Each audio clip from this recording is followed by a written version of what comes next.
Tapos ayun, nagpakasal kami after 1 year. Nanganak na si Mrs. Isa, Balbon.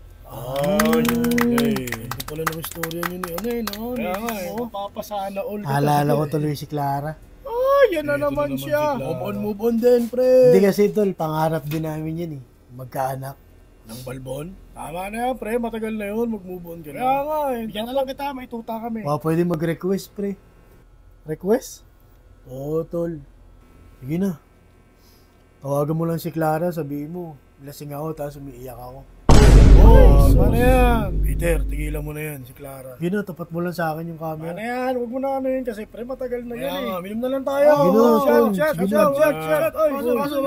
Seryoso ka ba? Baso Ito daw. pre, tawagan ko na Talaga pre. nito. Susmi. Tapat mo lang sa akin, kunyari, lasing ako, tapos umiiyak. Grabe, ang kulit talaga. Tawagan ka, ano sabihin ko? Kahit ano, pre, basta sabihin mo, ano, lasing ako. Yan, game.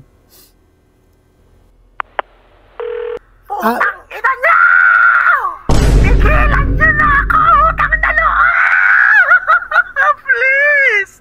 Kada linggo na lang tumatawag kayo sa akin! Siyam na yung anak ko! Putang ina mabit! Please mag-move on ka na! Kada tumatawag kami na... Hindi, si ano kasi, hindi, ito, tignan mo. Tignan mo siya, lasing nga mo. Kada tumatawag niya, Peter, binabanatan ako na asawa ko. Hindi mo alam yung ginagawa mo sa akin.